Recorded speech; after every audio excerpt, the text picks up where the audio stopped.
Welcome to Code/Capital. Today, we'll take a look at an open source voice model. This is Pocket TTS. It's a 100 million parameter model from Kyutai.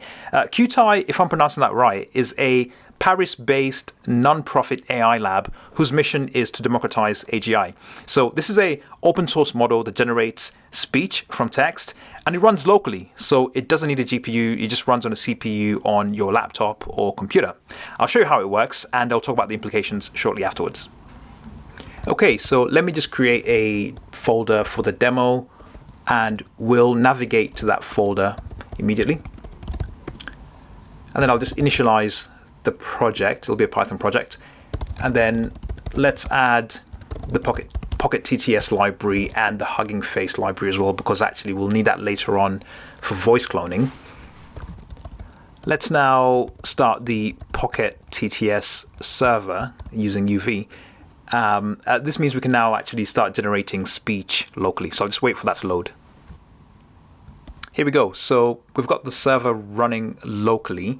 And now it's actually really simple to start generating text. This is all just running on my MacBook Pro.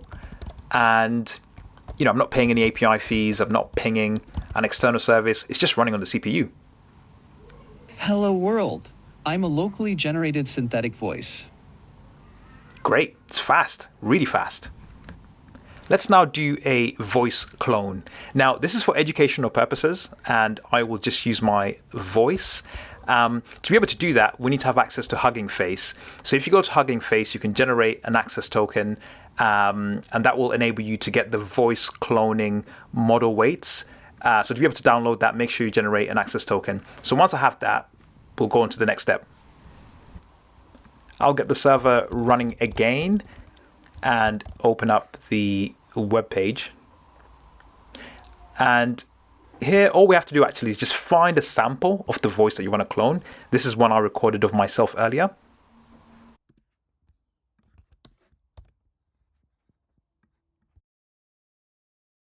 And almost immediately, you've got a cloned version of your voice.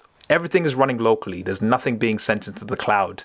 Let's check it out. This is what my cloned voice sounds like. It's generated using an open source model. I gave it a short sample of my voice, and it picked up my speaking style. The tone, the rhythm, and the little quirks, it's all there. That said, my voice in real life isn't quite this polished or robotic. Still, it's now easy for almost anyone to generate cloned voices. This is amazing for creativity, but slightly terrifying for security, and probably already in a pitch deck somewhere being described as a foundational layer for programmable identity.